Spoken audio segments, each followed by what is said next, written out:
a la entrevista, por supuesto, por la pantalla de Antofagasta Televisión. Un gusto darle la bienvenida en esta oportunidad a Guarequena Gutiérrez. Ella es la embajadora designada de la República Bolivariana de Venezuela ante Chile por el presidente encargado de Venezuela, Juan Guaidó, y por el Parlamento Nacional. Embajadora, bienvenida a Antofagasta Televisión. Gracias, Antofagasta Televisión. Gracias, Gabo, paisano venezolano, trabajando, dejando en alto el nombre de Venezuela. Así es. Embajadora, hay muchísimos temas sobre los cuales nos gustaría, en primera instancia, conocer su opinión, el balance, qué es lo que está ocurriendo en Venezuela, porque genera muchísimo interés para no solo la región, no solo para Chile, sino para el mundo entero. Cuando nosotros estamos teniendo esta conversación a esta hora, hay cerca de 19 estados en Venezuela a oscuras, sin luz. Quizá para poner un poco en contexto, son como, por poner una analogía, como 19 regiones del país, cuando son en total 23 las regiones, es decir, más del 90% del territorio nacional a oscuras en este momento. Sí. Y de lo cual acusan, por cierto, desde el gobierno de Nicolás Maduro, al presidente encargado Juan Guaidó de encabezar un acto de sabotaje al servicio eléctrico nacional. Sí. Bueno, te voy a corregir un poquito ahí. No es gobierno, porque una persona que no puede garantizar los derechos fundamentales, que no puede garantizar ni siquiera la energía eléctrica de un país, no es gobierno. Una persona que se le venció el periodo presidencial el 10 de enero del 2019 no es gobierno. El gobierno hoy en día constitucionalmente es el presidente encargado, Juan Guaidó, y la Asamblea Nacional, quien además es el único poder legítimamente electo por el pueblo venezolano. Como lo estás diciendo, hay 19 estados sin energía eléctrica.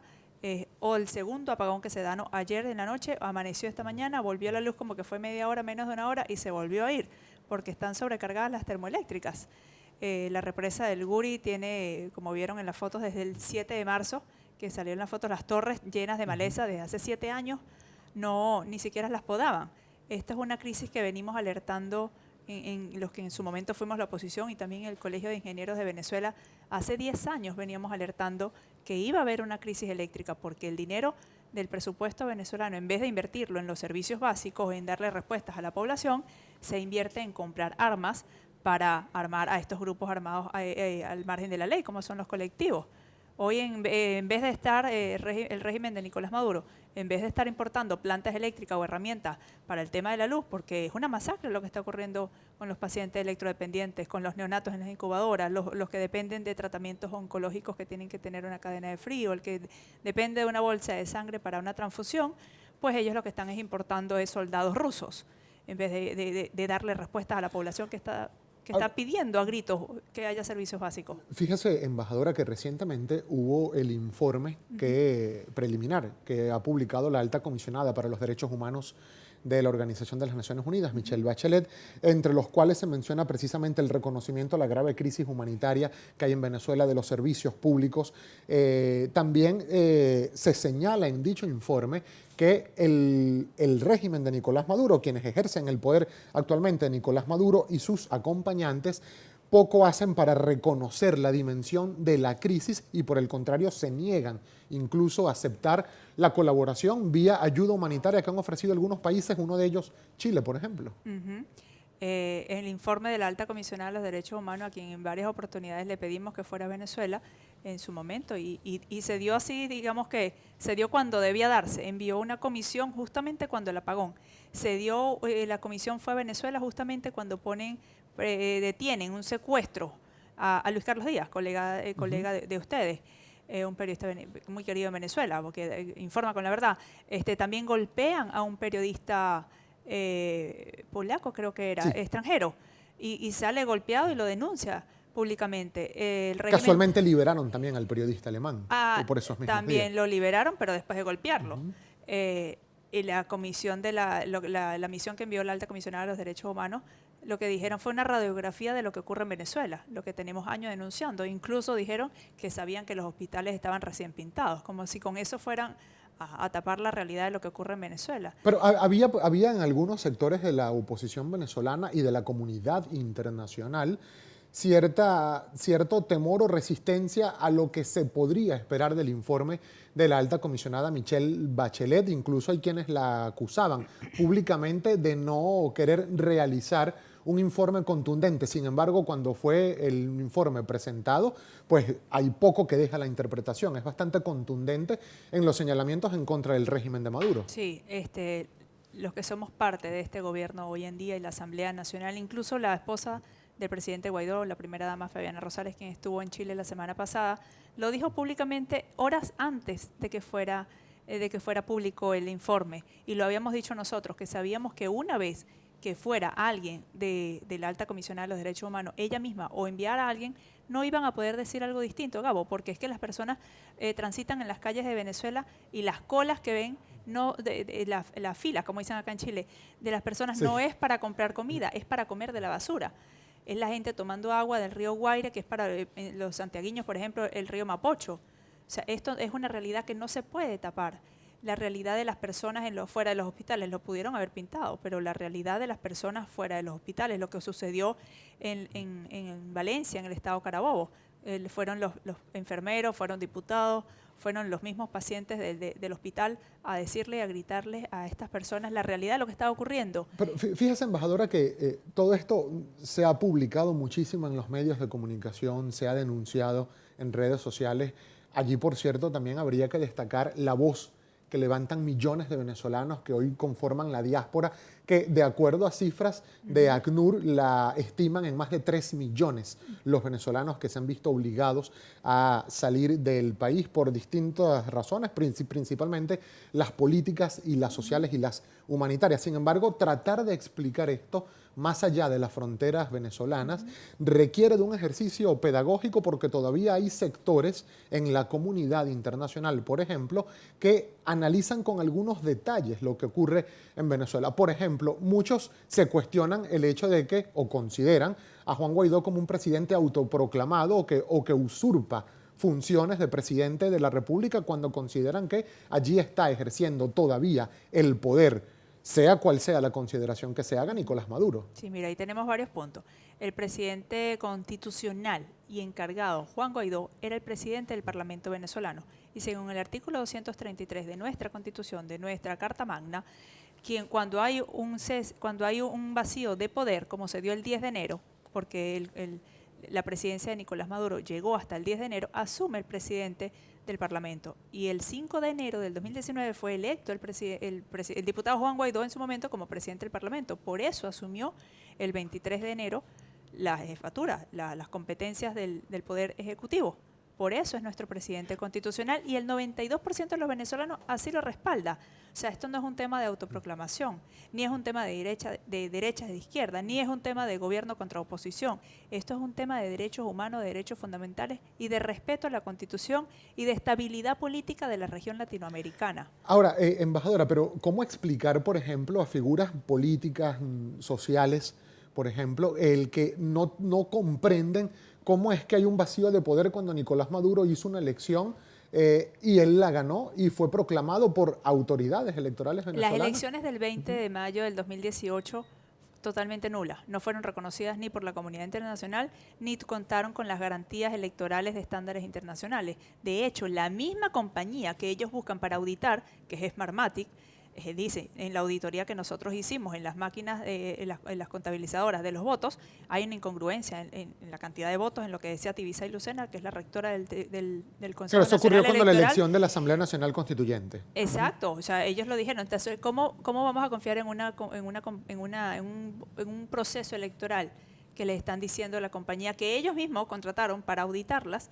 que hay incongruencia? No publicaron el REP, el registro electoral permanente, no contaron ni siquiera con la tinta indeleble que sabemos los venezolanos que es para evitar la doble votación que lo da las universidades públicas de Venezuela. O sea, no tenían ningún tipo de control electoral, no son unas elecciones que sean transparentes, que cuenten con garantías electorales de estándares internacionales. Además que hubo denuncias, embajadora, de ilegalización de partidos, hubo inhabilitación a candidaturas con potencial de triunfo por parte de sectores de la oposición venezolana, y que además se denuncian algunos sectores de oposición incluso que hubo negativa por parte del ente electoral en Venezuela a la participación o a la veeduría de observadores internacionales. Exactamente, así fue. El Poder Electoral, el Consejo Nacional Electoral, no acreditó a los observadores observadores internacionales que le iban a hacer los informes de realmente si fue transparente o no fue transparente. No los acreditó porque sencillamente sabían que no iban a decir algo que no iba a ser a favor de ellos, de que no era un proceso electoral transparente. No permitieron que se inscribiera, que hubiese pluralidad de candidatos, inhabilitaron los partidos. ¿Cuántas veces pusieron a revalidar a los partidos y sin embargo los seguían poniendo ilegales? Entonces, esa es la realidad de Venezuela. Y la realidad de Venezuela también es respecto al consumo de redes sociales. Somos uno de los mayores consumidores porque como no tenemos medios de comunicación libres que realmente transmitan la verdad de lo que está ocurriendo en Venezuela, la diáspora venezolana, que según ACNUR es 3.4%, personalmente y con toda responsabilidad puedo decir que somos más, porque esa es la cifra, digamos, la oficial. Pero hay muchísimos venezolanos. En este mismo instante que estamos hablando es que no hay luz en Venezuela, sabemos que por las trochas de la frontera siguen saliendo venezolanos y siguen sumándose a la diáspora, y esas personas a los países donde llegamos seguimos denunciando lo que está ocurriendo en Venezuela. Embajadora, recientemente cuando se empezó a gestar toda esta situación de los últimos meses en Venezuela, cuando se ejerce la presidencia encargada, de acuerdo a lo que mandata el artículo 233 de la Constitución por parte del presidente del Parlamento y presidente encargado, Juan Guaidó, se movió internacionalmente una cantidad de apoyos importantes y a considerar. Muchos países de la Unión Europea, la gran mayoría de los países de América, estamos hablando desde Canadá hasta Argentina, con algunas excepciones de países que se han negado a reconocer a Juan Guaidó como presidente encargado de Venezuela, lo propio también con otras regiones del planeta. Sin embargo, pareciera también haber un concierto de naciones al unísono diciendo: no apoyaríamos una intervención militar. ¿Qué quedaría para solucionar en Venezuela y para lograr lo que ha prometido el presidente encargado, que es cese de usurpación, elecciones libres y gobierno de transición? Sí, aquí tiene el orden de los factores se altera el producto. Tenemos el cese de la usurpación, gobierno de transición y elecciones libres. Casi 60 países apoyan, no es más que apoyar al presidente constitucional Juan Guaidó, es apoyar la democracia, apoyar que se respete la Constitución de Venezuela, apoyar que se respete la libertad, los derechos humanos y los derechos fundamentales en Venezuela, porque los países saben que lo que ocurra en Venezuela va a ser un reflejo de lo que ocurra también en sus propios países. Entonces, cuando nosotros decimos que queremos un cambio pacífico, es porque aquí quien pone la sangre sobre el suelo venezolano ha sido el régimen de Nicolás Maduro. Nosotros no queremos más guerra, nosotros no queremos más sangre, nosotros no queremos más muerte, nosotros no queremos más homicidio. Nosotros estamos buscando precisamente una de las principales acciones que llevó el presidente encargado Juan Guaidó fue nombrar responsables representantes diplomáticos, precisamente para que tengamos una vía de acceso con los gobiernos de los países que lo reconocen, para que se presione más a Nicolás Maduro para que se dé el cese de la usurpación. Nosotros no queremos tampoco, así como decimos una cosa, decimos la otra. Nosotros no queremos, Venezuela no aguanta, la población venezolana no aguanta un diálogo más. Nosotros no vamos a diálogo. Lo único que puede escoger Nicolás Maduro es a dónde se va, en qué puesto el avión que quiere, si quiere irse y si se quiere ir a dónde va, o decide y lo mete en una cárcel en Ramo Verde porque es culpable de muchos delitos. Cuando se dice, por ejemplo, que todas las opciones están sobre la mesa, ¿se incluye también la opción militar, de la fuerza militar extranjera en Venezuela para deponer al régimen de Nicolás Maduro?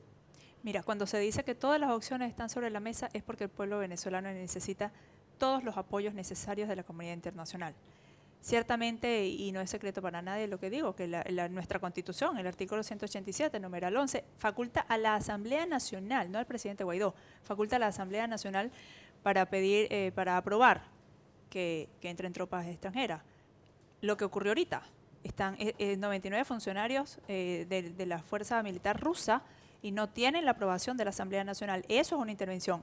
Nosotros no estamos llamando a una intervención. La intervención la están haciendo ellos y además inconstitucional porque no está aprobada por la Asamblea Nacional. ¿Usted cree que esa presencia de militares rusos en las últimas 48 horas en Venezuela, casi 100 efectivos militares rusos en Venezuela, tengan un efecto disuasivo a la comunidad internacional que apoya mayoritariamente al gobierno de transición en Venezuela? No, el disuasivo no. Más bien eso lo que hace es exacerbar la inconformidad con el régimen de Nicolás Maduro. Eso lo que hace es que se les quite más la careta de quiénes son los que están buscando una intervención y de quiénes están haciendo una intervención. La está haciendo el régimen de Nicolás Maduro y su combo.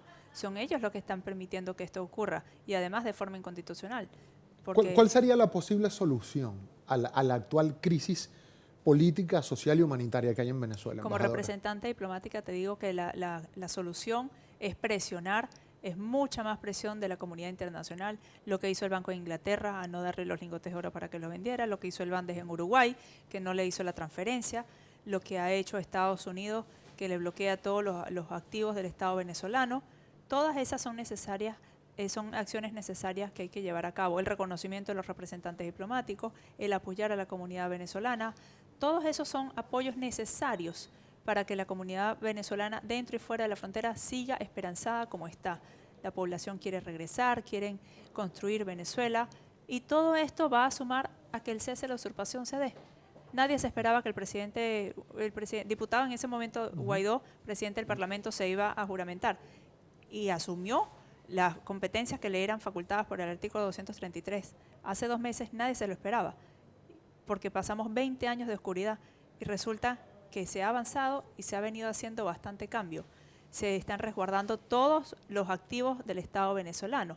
Ocurrió también con el embajador Carlos Vecchio en Estados Unidos. Está tomando control de los consulados. Hablando de ese tema, embajadora, ¿ha pensado usted también tomar control de la embajada acá en Chile? Esto es un proceso diplomático, un proceso jurídico también que tenemos que esperar que Chile tome una decisión respecto a lo que es mi representación diplomática y a mí... Pero ya es reconocida por el gobierno de Chile como representante. Como representante diplomática de la Asamblea Nacional, sin embargo no es la embajada. Pero mira, yo no tengo ningún problema de ego ni ningún problema. La comunidad venezolana está por encima de mí, por encima de mi nombre y es lo que yo más quiero ayudar. Desde donde estoy ayudando, estoy haciendo. Tenemos limitaciones, pero es que así tuviéramos en la sede de Pedro de Valdivia, vamos a tener estas limitaciones, porque igualito no tuviéramos acceso al SAIME, no tuviéramos acceso a emitir pasaportes, a emitir apostillas, a emitir fe de vidas. Ya que usted menciona justo este tema, el SAIME en Venezuela sería lo que acá el homólogo más o menos sería exactamente extranjería o migración, o el registro civil, que también se encarga de tramitar documentos de identidad. Embajadora, ¿qué va a pasar? ¿Qué mensaje tiene usted para esos miles de venezolanos que habitan acá en Chile y acá también en Antofagasta con necesidades específicas de documentaciones, de pasaportes vencidos que les impiden realizar algunos trámites, incluso de regularización acá en territorio chileno? ¿Cuál sería el mensaje para la comunidad? El mensaje es a la comunidad de extranjeros más grande de Chile, es la venezolana. Hasta el 31 de diciembre fuimos 288.233 venezolanos. Estamos seguros que esa cifra ya la sobrepasamos. El mensaje es que tengamos paciencia, que tengamos fe. Sabemos, es una alegría. Mira, la gente puede que esté pasándola mal acá o en Venezuela y la gente sueña con reconstruir el país. La gente sueña con ser parte de esa Venezuela pujante, de esa Venezuela productiva. Cuando uno dice acá cuántas personas tienen lista la maleta para regresar a Venezuela, es impresionante la alegría, cómo nos brillan los ojos, porque lo que más queremos es regresar a Venezuela. Pero mientras tanto tenemos que lograr acá procesos migratorios que ameritan que nuestro documento de identidad, los pasaportes, estén vigentes. Y por ahora no hay, o sea, hasta el momento hay alrededor de 26.000 venezolanos con pasaporte vencido, que no tienen dónde estampar su visa, que no tienen cómo solicitar algún proceso migratorio. Y sabemos que son muchísimos más, porque esto es algo de un censo que hizo una organización venezolana confiable, pero al final no es una cifra como tal, una cifra oficial. Sabemos que son muchos más. Hemos elevado esta solicitud al gobierno de Chile, como ya lo han hecho otros países, para que apruebe la vigencia de los pasaportes vencidos. Pero sabemos que no es la única necesidad, también necesitamos el tema de la apostilla, la fe de vida, las partidas de nacimiento, las personas que entran solamente con cédula y necesitan un pasaporte nuevo, porque entraron a Chile solamente con la cédula, o sea, necesitan un pasaporte nuevo. Tenemos varias solicitudes. Hasta ahora, lo que pedimos de entrada, que por favor se pongan en nuestros zapatos el gobierno chileno, es la vigencia de los paseportes vencidos. Que por cierto es una medida que ya han tomado en esa dirección. Paraguay, por ejemplo, recientemente Colombia también ha informado, que es una medida que lo que busca precisamente es permitir trámites de los venezolanos residentes con estatus legal en cada país en el que se encuentran, específicamente en Paraguay y en Colombia, y permitirles el uso del pasaporte vencido. Sí, España notificó ayer que lo va a hacer, Canadá incluso innovó. van a dar como un estilo de fe de vida, un documento donde también pueden hacer los procesos migratorios. Esto tomando en cuenta que en Venezuela la crisis abarca más allá de solamente, no es solamente la falta de medicamentos y la falta de repuesto de carro, la falta de comida, la falta de servicios básicos, es también la falta de pasaporte. Sacar un pasaporte, tú lo sabes, sacar un pasaporte en Venezuela es una odisea. Apostillar cualquier documento en Venezuela es otra odisea porque está corrompido todo el sistema, porque no hay forma de que te llegue a tiempo el documento y entonces eso te frena todos los procesos migratorios en un país ordenado como lo es Chile. ¿Y qué respuesta ha tenido ante esta solicitud de parte del gobierno del presidente Sebastián Piñera? Hemos tenido la respuesta del canciller Ampuero, que iban a estudiar el caso más a fondo, porque también ellos tienen la visa de responsabilidad democrática, que es la política migratoria que ofrece Chile para los venezolanos, pero también no frena, porque dice, los requisitos son 3 fundamentales: antecedentes apostillados, pasaporte con 18 meses de vigencia y una foto tipo carnet. La foto tipo carnet te puede costar alrededor de $3 y $4, cuando el sueldo en Venezuela no pasa los $6. Documentos, antecedentes apostillados, cuesta muchísimo apostillar un documento, además que sea una apostilla verdadera, porque entonces están apostillando, incluso en la Cancillería dan apostillas falsas, y un documento con un pasaporte con mayor de 18 meses de vigencia en el momento en que haces la solicitud de la visa de responsabilidad democrática también es cuesta arriba, porque la crisis institucional en Venezuela también viola el derecho de identidad de los venezolanos, entonces tampoco llegan los pasaportes. Entonces, estamos esperando... Es una crisis integral. Es una crisis no solamente de los venezolanos en Chile, es una crisis de todos los venezolanos en todos los lugares donde estamos siendo recibidos. Y principalmente de los venezolanos en Venezuela. Embajadora, nos quedan pocos minutos para despedir la entrevista, pero también conocer la agenda que tuvo acá en Antofagasta, en qué consistió, con quién se reunió. Sé que hubo contactos con algunos representantes de la comunidad venezolana, incluso deportistas, sí, de nuestro deporte favorito, que es el béisbol. Sí, con los criollos de Venezuela que están acá. Yo no sabía, me enteré hoy, que acá en Antofagasta hay un lugar que se practica mucho béisbol. Y el béisbol es parte de nuestra ADN de los venezolanos. Entonces también acá están los criollos de Venezuela, me reuní con ellos, orgullosísima del trabajo que están llevando a cabo. Qué bueno que puedan practicar un deporte que es parte de nuestra cultura acá en Antofagasta. También estuve reunida con emprendedores de la gastronomía, quienes nos invitaron a un almuerzo, un pabellón criollo. Uno se come esto hasta con un poquito de sentimiento de culpa, sí, porque en Venezuela no hay comida, o sea, el acceso a todos estos ingredientes realmente es costoso y cuando los consigue entonces se va la luz y se daña la comida, como es el caso ahorita, que están 19 estados, lo que tú bien lo decías, son las regiones. Tenemos también el encuentro con los médicos venezolanos. Una importante colonia de médicos venezolanos acá en Antofagasta. Sí, en todo Chile, pero aquí en Antofagasta también sabemos que son muchísimos los venezolanos y con asociaciones y organizaciones de venezolanos acá, sociales acá en Chile, acá en Antofagasta, también con el intendente, con quien tuvimos una conversación muy fluida, muy sencillo, muy humano, muy empático con la comunidad venezolana. La diputada Paulina Núñez también acompañando. Paulina Núñez, quien es diputada por Antofagasta, pero sumamente comprometida con la causa venezolana, no solamente con los venezolanos acá en Antofagasta, sino con todos. También acompañó a la primera dama la semana pasada. Bien, embajadora, lamentablemente el tiempo se nos ha agotado, pero agradecida de que haya tenido la gentileza de compartir estos minutos con nosotros. Guarequena Gutiérrez, ella es embajadora de la República Bolivariana de Venezuela, designada por el Parlamento Nacional y por el presidente encargado de Venezuela, Juan Guaidó, ante Chile. Éxito en la gestión, embajadora, porque el éxito de su gestión es el éxito de millones de venezolanos. De esta forma nosotros ponemos punto final a la entrevista por esta oportunidad y nos vemos en una próxima edición.